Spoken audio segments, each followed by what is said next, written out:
You ever seen somebody get beat down with a broom before with the broom side? Hey y'all. What's up, y'all? I'm Elise. And I'm Will. And this is Team Tatum. Today we are going to be reviewing the 1974 classic Texas Chainsaw Massacre, the OG. The horror. Chucky, what happened? The horror. You may have been wondering where we've been. We've been right here. Just slipping on up. We back, baby. What better time to come back? October, middle of October, and reviewing horror movies. Still off of the list of 1001 movies you must see before you die. Don't ask our progress. Anywho, let's roll that beautiful beam footage and tell these people about this movie. So this, again, is the original Texas Chainsaw Massacre. Classic plot of teenage kids, aka adults, playing teenage kids on a road trip, making dumb decisions, getting killed, and nobody feeling sorry for them. Warning, spoilers ahead.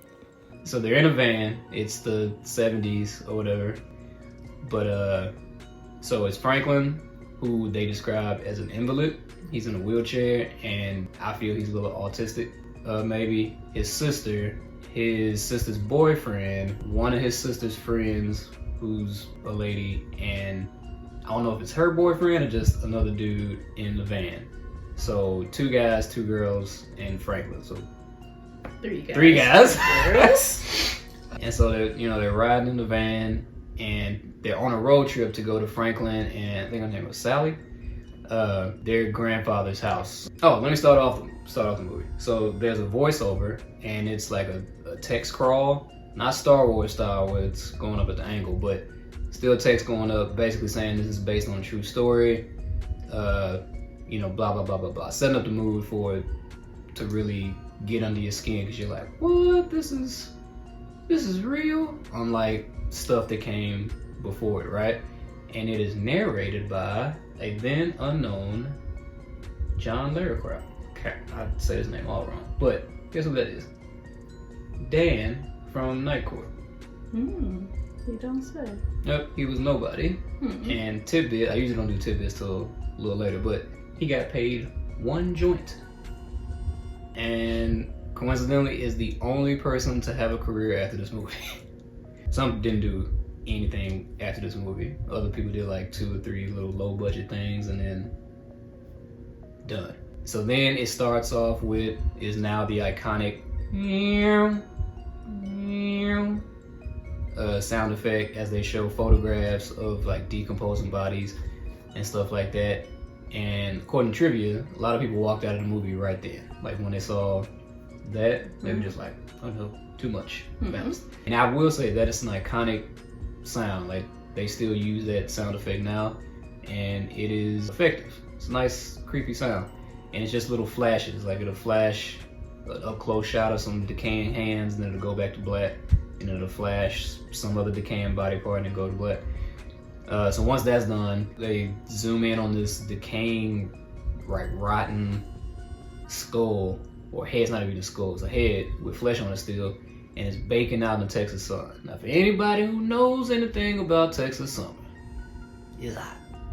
It's stupid hot. Now granted, it was 1974, so it wasn't as hot as it is now, but still, it's hot. So imagine a dead body just outside cooking.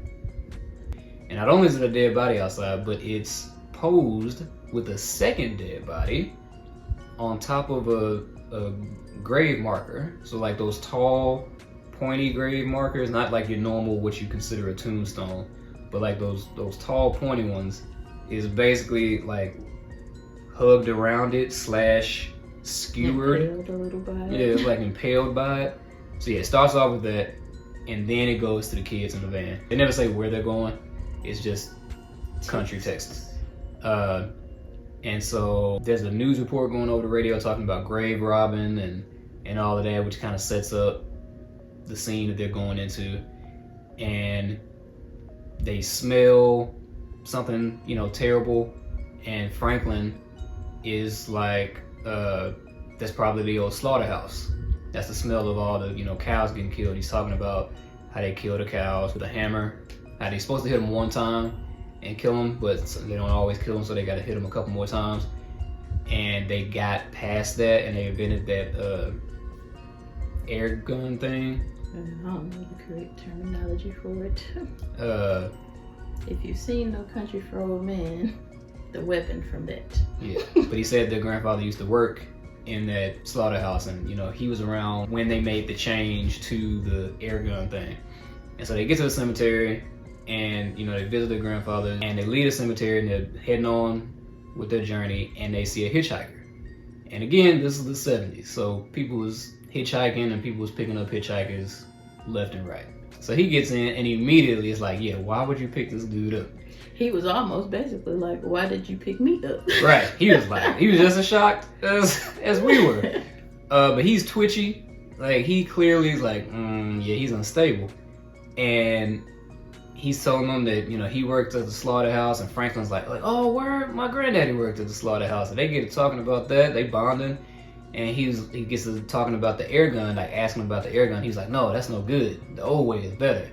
Hit them on the head or whatever, and they die. And he tells them about all the uses they use. They basically use every bit cow. Yeah, of the cow.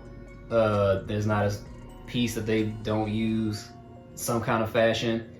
And one of the girls is like a vegetarian or something, so she's getting freaked out. And then Franklin starts playing with this pocket knife that he has, and the guy just takes it from him. That's red flag number 2. Red flag number 1 was looking at this cat and not continuing on your drive. So red flag number 1 was looking at him. Strike 1 was picking him up. Strike 2 and red flag 2 was him just grabbing the knife, not asking about it or nothing. He was just like, ooh, knife. Yeah, it wasn't in any kind of aggressive way or anything, but it was a very creepy way at the same time. He was like, yeah, like I said, from jump, as soon as he come on scene, it's like, yeah, this is a bad idea. And he cuts himself with the knife. Self blood pack, like when they make the blood packs in the movies, but nobody was in this pack but him. He had to cut some tendon or something as deep as he could. Yeah, he cut super deep. He couldn't use that hand anymore after that. And they all freaked out about it, but not freaked out enough to be like, stop the van, let's kick him out of here. They were just like, boy, you crazy. Still driving. Still having a conversation. And he takes a photo of him, of Franklin, and then he's like, that'll be $2. And Franklin was like, I ain't pay you. I didn't even ask for this photo. So he gets upset and then cuts Franklin. He pulls out his own knife. Yeah.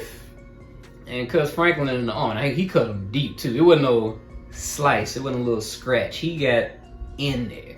So also Franklin should have a hard time using that arm. Yeah. That's when they've had enough. And they kick him out, right? And then, he's upset that he got kicked out, so he smears blood on the van and kicks at the van, and they drive off the slowest you could possibly drive off. And so they finally get to the house, and it's, nobody's lived there for years. You can tell there's vines growing everywhere, stuff is falling apart. Before they got to the house, they stopped at a gas station. My bad. Because they were running low on gas, and they were like, man, why didn't we stop back there? Now we have to come here because it's the only one, and we really need gas. And the man was like, we out of gas. Sorry, I don't know what to tell you. And they were like, so what's the closest place? And then did he tell them the closest place? He told them the closest place was not close. Yeah, it wasn't close. But that they were doing a re-up on gas on Tuesday. So you should wait a couple of days. Now, where they was going to wait, I don't know, because they out in the middle of nowhere. He's like, but whatever you do, don't go over there. They're like, oh, all right. Guess we'll go over there then. Right. I understand we're new into the horror genre, specifically the slasher genre, so y'all don't know yet, but that's horror slasher 101. You meet a guy at a lone gas station in the middle of nowhere and he tell you don't go over there, don't go over there. Because every time they tell you don't go over there, you go over there anyway, then you wind up dead, you want somebody boo-hooing about you. Or if you do something that upsets him in some kind of way, like you can tell that he's upset by it, and he's like, actually, you know what?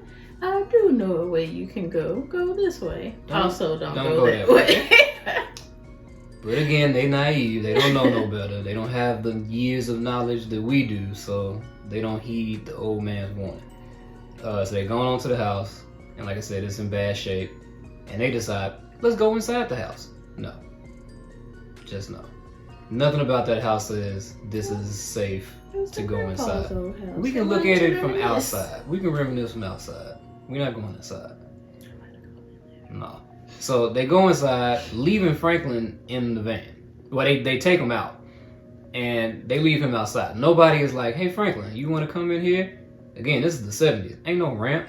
Ain't no handicap accessible ramp for this man to get in his house. So he guerrilla warfare is his way inside the house after everybody done made it upstairs. Again, even if I go in the house, I'm definitely not going upstairs. All that wood is super rotted. But they were just like, go upstairs. Oh, this is the room that I used to stay in when we come to visit. Whatever, yada, yada, yada. And then they finally come back outside and they ask him about a swimming hole that they used to talk about when they were kids. And Franklin's like, yeah, go between those two sheds behind the house and go down that path and there's a swimming hole. There's no swimming hole because it's Texas. It's hot, dried up. Baby. Ain't nobody been there for years anyway, but they wound up exploring as, you know. This is the boyfriend-girlfriend couple. Not his sister, but the other couple. Yeah. So they go exploring like dumb people do in horror movies. And they hear a generator. And so they're like, let's go. There's a house nearby. Probably. Let's go ask them if they got some gas. Like, we can pay them or, you know, bargain with them. We can leave some stuff with them. Whatever. We need some gas. So they go up to the house. And they go up to the house. And on the front porch is like a bone or something hanging, and that's red flag number one. Like, we don't need gas in this house. Let's cut on back.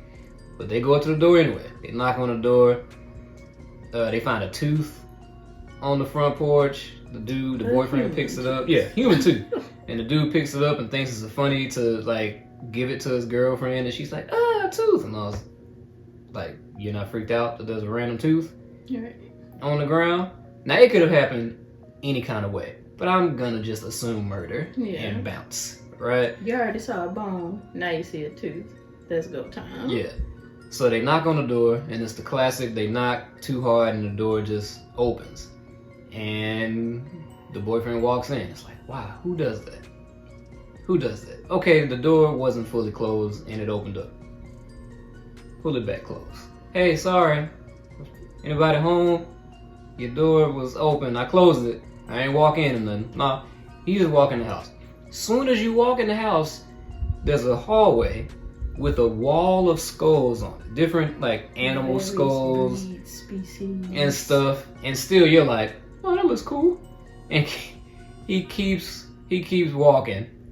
And the girlfriend is like, in La La Land. La La Land. I don't know what she doing. But he gets up close to the wall and out pops Leatherface for the first time. And he's just as surprised as the boyfriend is. Like, what are you doing? Like, he hits him over the head with a hammer, which I didn't realize till yesterday. We watched this movie a couple days ago. But I didn't realize till yesterday. I was like, oh, he hit him like they do the cows. Mm-hmm. And he good at his job because he instantly did. Instantly did. He dropped like a bag of bricks. And then he drags his body into the hallway and then violently shuts this metal door. There's like, it's a sliding door, and I was like, oh snap, it's getting real, like real early. So then the girlfriend is like, hey, so and so been gone for a little. Now, how she ain't hear none of this? Right, she was on the porch. Last time we saw her, at least. She walks in, and once again, Leatherface is like, oh snap, it's another one of y'all. What y'all doing out here? She takes off running. He chases her. She ain't fast at all. He grabs her, brings her back into the house, takes her into like the kitchen area, and there's like it was that same room. The door was just open. Oh, okay. There's meat hooks hanging from the ceiling, And as soon as you see him, you're like, I know where this is going. And sure enough, he just That's where it went. hangs up like a coat. And, you know, that's into her. I mean, she's not dead, but it's just like, what you gonna do when You're gonna be dead. you hanging up on the hook? And then he grabs the chainsaw, and we're like, okay, we about to get into this chainsaw. Chainsaw Massacre. And then, no, he doesn't use the chainsaw. It cuts to a different scene. I think he used it to cut the other The boy boy up, the but first he was boy up. already dead, so it doesn't count as Don't a count. chainsaw kill. Yeah, that's just being efficient with Yeah. getting rid of a body. So it changes to go back, you know, to the other kids, and they're like, the first couple been gone for a long time. Let's go see what they up to. So then they go down the path, and the boy who looks like Hyde from that '70s show, he's the first one to go. He's like, I'll go get him. So it leaves Sally and Franklin at the van. So he goes, again, sees his house, just walks in the house like he owned the place. Yeah, he didn't even knock. He was just walked in the like, house. hey guys, what you doing? It's like, you know that's not... Oh, that was what he did. He didn't just walk in. He walked up to the porch and knocked, and they didn't answer. And then he saw this blanket that the other girl, Pam, he said, Yeah, Pam. that Pam had earlier. It was on the porch. He was like, suspicious. And then he walked in the house. So he still walked into somebody else's house unwelcome. And again, Leatherface pops out. At this point, by the way, I'm just stand by the door this time. Leatherface is wearing, you know, the classic stitched together, sewn together face. He's got an apron on. Apron. You know, he working. They caught him at work, minding his business. At this point, this is a home invasion movie. Yeah. Like, he defending his house. Especially that first one, it was true self-defense. He was like, ooh. Yeah, he came around the corner and like, you could see him jump, like, oh, like, what are you doing here? So he didn't go out of his way to kill nobody. They came into his house property to get murdered. Yeah, and you in Texas, you don't need a reason to kill nobody on your property. They own your threshold. That's a wrap. That's open and shut case. Like, shouldn't have been there. Been in the house. And that's not a joke. That's legit Texas law. But he sees him and boop, bops him on the head too, but he doesn't immediately... No, I'll take it back. He walks in far enough to see he goes to the wall. He goes directly like 2 feet from the wall and is like, far out, man. Looking at all these skulls on the wall. Again, why? Why are we marveling at this murder scene? And it's not like taxidermy. It's just random levels of decomposing skulls from animals and stuff. But he decides, let's go further into the house. And so he goes into the room where the meat hooks and stuff were. The murder room. And the boyfriend's gone. He's not on the table anymore because he's been chopped up and hauled off somewhere. And the girlfriend ain't up on the meat hooks. And so he's like, now in this kitchen area, it's clearly a kill area. It's all kind of bones and just meat and no reason should you still be here. Foolery going on, right? And he decides to look in the deep freezer. And lo and behold, old girl is still alive in the deep freezer. He freaks out, starts to run away. That's when Leatherface comes in. He is also freaked out.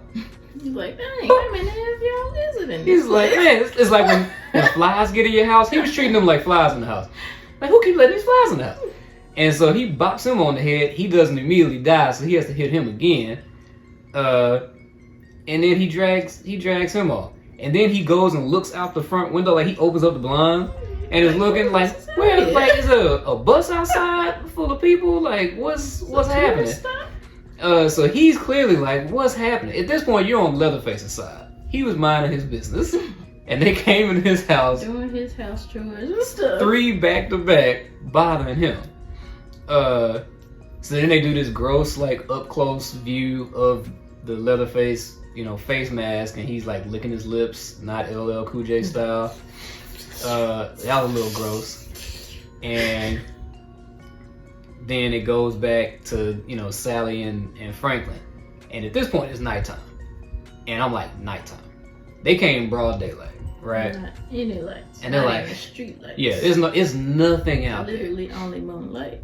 They had the headlights on. Wait, no, they Yeah, didn't have they had the headlights on. Oh, But that's the only light source. I was out just there. thinking that they didn't have the keys, but back then you could have the headlights on without the keys being And so they're like, those guys have been gone a long time. Like, what are you talking about? It is nighttime now. The sun has completely gone down. It ain't kind of going night. It's night. Why are we just not wondering where these fools at? So they argue, like Franklin and Sally do not have a good relationship. And Franklin determines that Sally didn't even want him to come on the trip. And that, he's a burden to her. So I'm assuming that Franklin is like the younger of the siblings. He could be older, I don't know. But Sally, they ain't got no sibling love like that. So they arguing. And Sally is like, we gotta go look for him. And Franklin's the only sensible person. He like, let's bounce. Like, it's dark. He's like, I'll blow the horn one time. One more time. Like, we gonna blow this horn. And if they come, they come. If not, we go. He's like, if I could drive, like if I went in this wheelchair, I'd have been left all y'all. And so she's like, well, I'm gonna go. So, Franklin's a chivalrous dude. He's like, I'll go with you. And she's like, I don't want you to go with me because I don't like you. And he's like, but I can't let you go by yourself. And she's like, well, I'm not pushing you up and down these hills or whatever, which is a valid excuse. But Franklin's like, no, I'm going with you. Like, give me the flashlight. So they finally start heading down the path that he'd been telling people to go down between the two sheds. And the next shot is her pushing him up the hill. And I was like, see, that's what she was talking about. And Franklin's not a small dude, by the way. He a little chunky. Hefty. So they're going up the hill. Right as they're getting closer to the top of the hill, they hear the generator. And this is the first time they've heard about this generator because they've been at their granddaddy's house. And so they're like, oh, we must be getting close to a house or whatever. They gotta be, close by. And as they get to the top of the hill, and they're talking noise about like, man, wait till I see these guys. They got us out here, late at night or whatever, yada, yada, yada. They talking trash. Here come Leatherface. He's like, I'm not waiting for y'all to come to the house. I'm a stake out at this point. He meet them at the top. Guts Franklin. So this is the first actual chainsaw kill, and Franklin get every piece of it. And for whatever reason, Sally's still holding on to the wheelchair. Like, she in shock, holding on, while Franklin just getting gutted up. Now, mind you, this is the most graphic kill yet, even though it's just alluded to. Like, it shows him pushing the chainsaw forward, and then the shot of Franklin up close making this face, and you understand he's getting chainsaw, but you don't actually see the chainsaw go in him. You said we ain't had that kind of budget, baby. Yeah, you don't see anyone, you don't see any blood. Like, we haven't seen any blood yet. Like, there's zero blood. Even when he put Pam up on the hook, you just see him lift her up and put her down. And you put two and two together that he put her on the hook since she higher usually when than you him. use out of the mouth in those situations. But yeah. And then the other two guys got hit in the head with the hammer. The chainsaw got started up for the first guy, but you didn't see him get chopped up into bits. But again, this is just all insinuating of what's happening. But finally, we at the fourth kill, and we just get into the chainsaw, right? And so Sally finally freaks out and bounces. So she roll up out the way and is running back towards the car For her life. and Leatherface is chasing her, and he's just cut. She's getting scraped up and cut by all the trees because, like I said, there's like thick dead trees around and stuff and bushes and whatnot, all kinds of branches and stuff. and so she's just getting scraped up to high noon and running. Meanwhile, Leatherface just chopping stuff up as he goes, and she runs and is running. And then we see a light, and we like, did your dumb butt run in a circle back to the house? Yeah. And it turns out she didn't run back to the house. She ran all the way back to the gas station. Now, we don't know how far this gas station was, but Sally was doing some running. Yeah. It was made to believe that the gas station was kind of far from the house. Yeah. So she running. Now, mind you, visually, she ain't running fast. We were like, are you running for real? Like, she Leatherface was right behind her the whole time. It was like he was playing with it almost. So, tidbit, he was playing with it. Mm-hmm. Because even though the actor had to wear these platform shoes to look more imposing, to get to be taller, he was like, wearing the costume, plus the platform shoes, and carrying a chainsaw, I was still faster than that girl. Mm-hmm. So him cutting up the branches and stuff was his idea To save to slow it down. Because he was like, I could have caught up to her immediately. I'm like, you did. Yeah, so like while we were watching it, I was joking that she didn't look like she was running that fast. Like, She you supposed to was be running on for your life. A light jog in the morning. She was on like her Peloton or whatever, just morning workout routine. Hey, people be going to jail on their Peloton. But yeah, all that chopping up of the limbs was just to slow down the chase. But yeah, he could have caught up to her like 3 times. He said she was so slow. Yeah. And then if you look at the movie again, now that I told you that, if you didn't already know, he's zigzagging, Yeah. and that's also to like keep the distance between them. And he's still right behind. Yeah, he's still close. Like she was going. She was like, She was running like Murtaugh, like top speed. So yeah, it winds up being the gas station. So she runs into she's knocking on the gas station door trying to get in, and she gets in, and it's the attendant, the owner or whatever from earlier, and she's screaming, she out of her mind, and we don't hear the chainsaw no more. And the guy's like, what in tarnation is going on here? And she's like, she's not making no sense. She's screaming. And so he goes out, and we thinking like, well, he dead or whatever. Leatherface gonna get him, but he comes back. And at that point, you're like, oh, he's in on it. Because there's no way he should be alive. He pulls back up in a pickup truck, like backs it up to the door for her to get in. And he gets out the truck and he walks in and he's like, And it looks like he was giving her like a jacket to put on like to a blanket comfort her or something. Yeah. And he's like, here you go. She was looking at him, and then you see that it is a burlap sack and a rope. So he could bag her up. She's like, no. And flashback. Earlier when they were at the gas station, it said that they sell barbecue at the gas station. And now that they're back at the gas station and it's showing all of this, and you look, it's like, that is definitely human being barbecued over there. So she, is trying to fight back, and he's like, don't fight. And picks up a broom and starts swatting her. With the broom side. Not the stick, the straw. I mean, he's swatting at her like a cat. Like, get. And beats her down. You ever seen somebody get beat down with a broom before? With the broom side? Oh, you're like, come on, man. It was embarrassing. Embarrassing. So he beats her down enough that he can like get her with the rope and all that, and puts her in his truck. And he's like, don't be scared now, it'll be all right.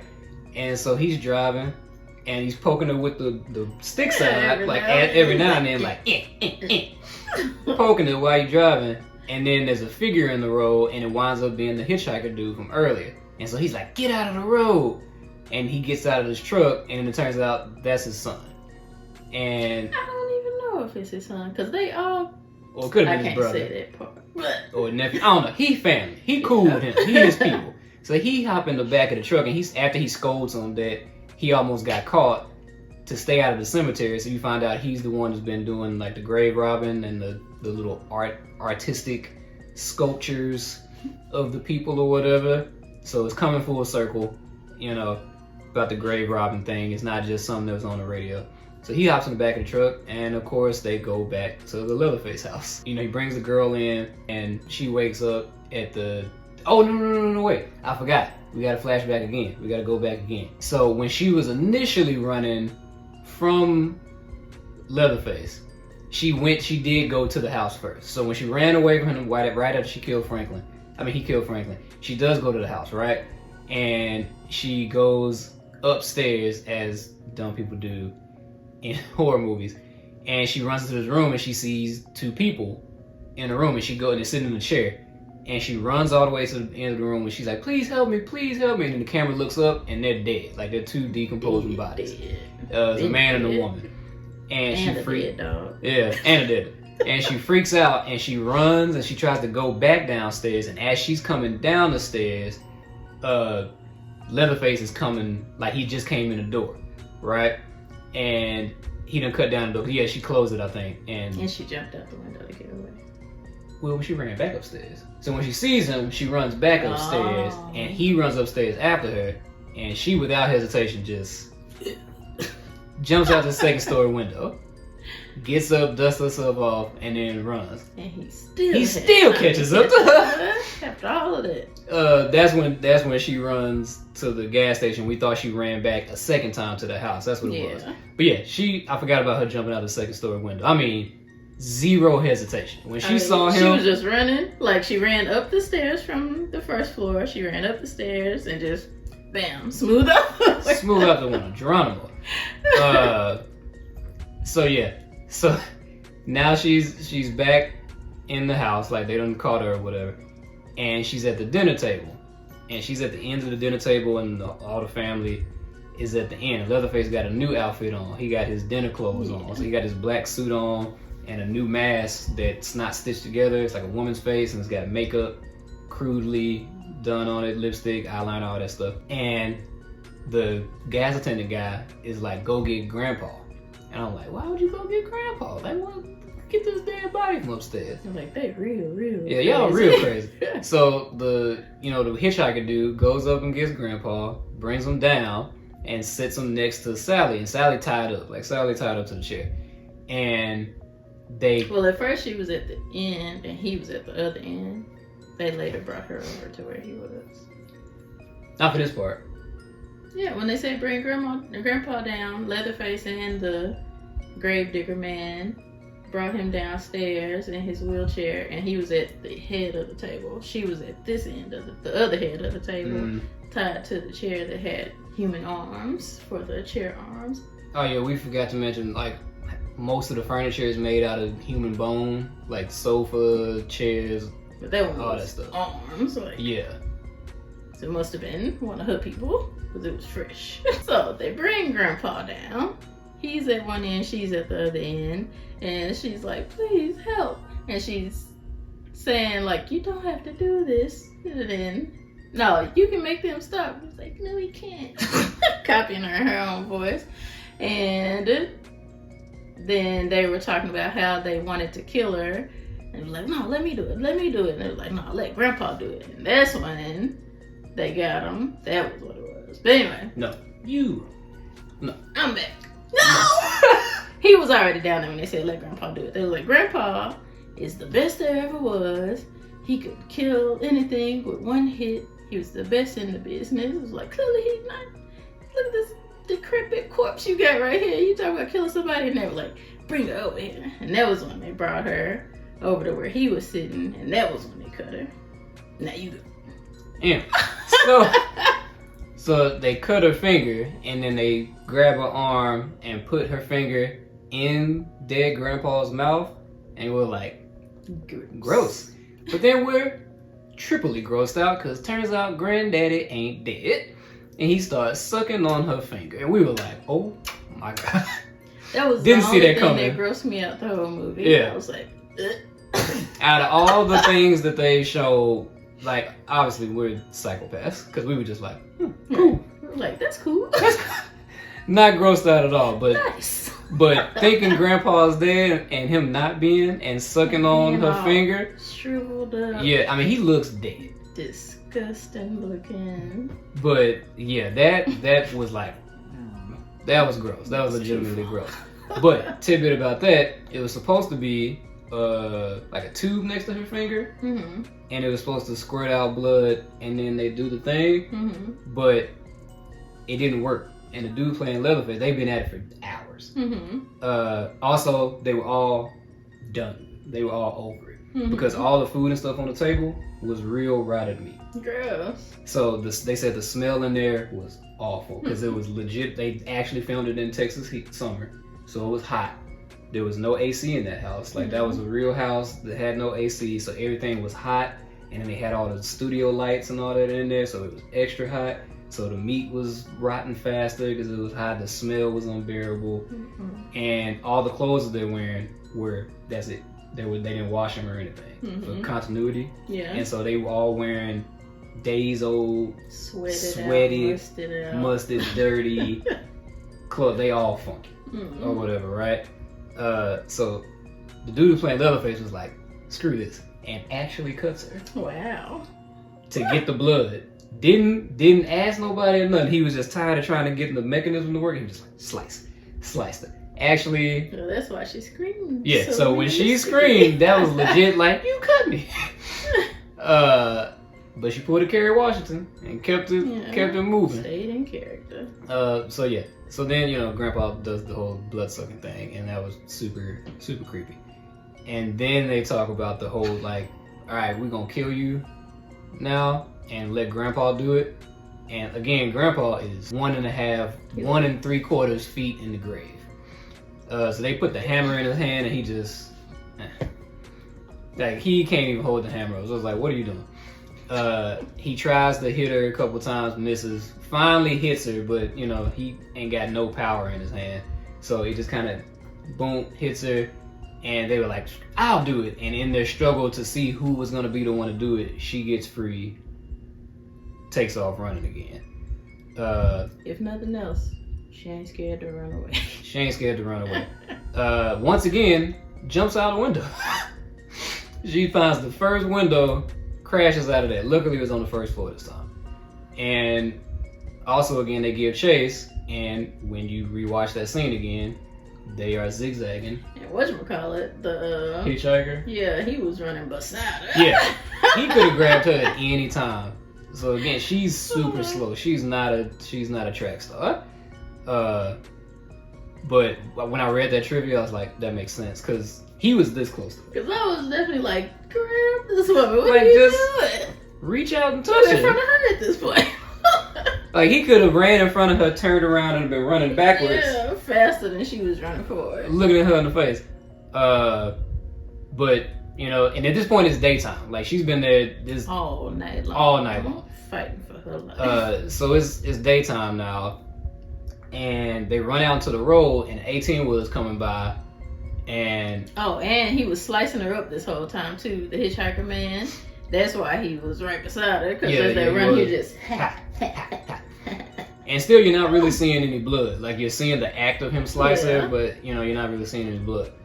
But they run out to the road, they see the 18-wheeler, you know, they ride in front of the 18-wheeler. She runs out of the way, he doesn't get out the way in time, and you see him get boop, boop, Hit. boop, boop, boop, boop, boop. Every Hit, tire hit. hits him.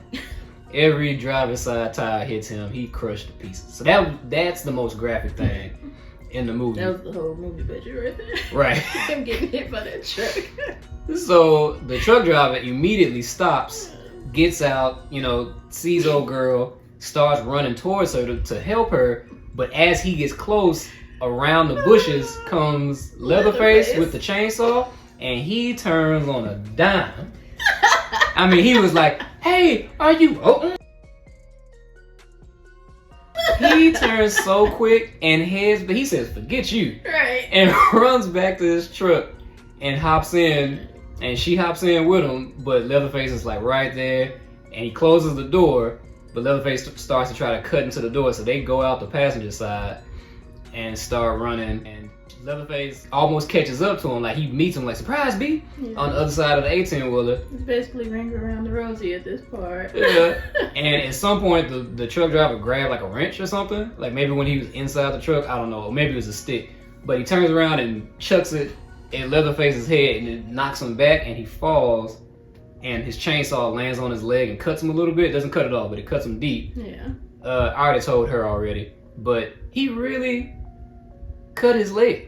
So they was so guerrilla warfare type of filming that they put a metal plate underneath his pants leg, and he had to lay the chainsaw where that metal plate was and cut the metal plate. You ain't paying me enough to do that. There's all kinds of fake chainsaws in the world. Right. You could have had the chainsaw and took the chain off of it and done it that way. It was an up close shot too. It could have been a dummy leg. Like, it didn't have to be. It wasn't a wide shot. Like, it was. There were so many options. So to many not options. actually cut your leg, even though he didn't cut his leg. Yeah. He cut the middle that was on his leg. And what happened from that? It was metal on top of metal at a high speed, so it got hot and his leg got burnt. Yeah, it was dumb. Like, he could have lost his leg, but whatever. So then he for the shot. So he gets up, starts chasing after them. Another truck, like a pickup truck, drives by. She flags him down. He does a Tokyo drift, seeing what was transpiring. Somehow doesn't leave her, and she hops in the truck bed, and they drive off.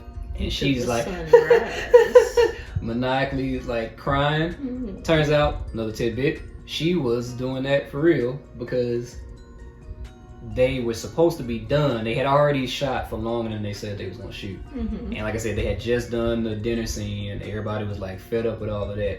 But he had to call them back to do more shooting. Mm-hmm. And they were finally like done. So that was her.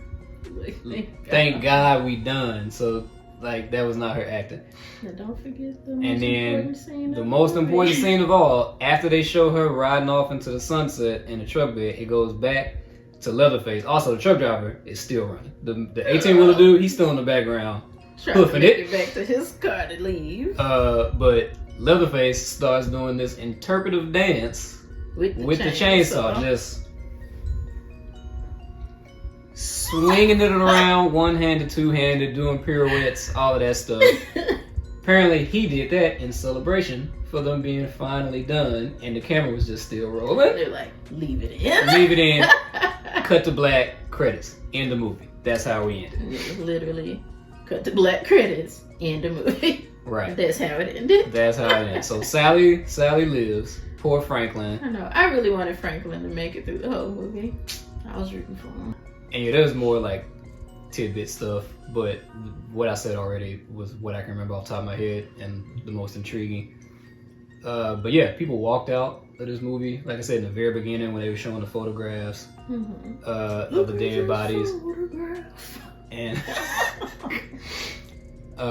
and it was banned in some countries until like the 80s. Like they wouldn't show it. But yeah, so all that being said, how would you rate the original Texas Chainsaw Massacre? I would rate the original Texas Chainsaw Massacre 4 cowboy ninjas out of 5. 4 out of 5. And would you say that it is worthy of being on the 1001 movies you must see before you die list? I do say that. Why? Because it's a blessing.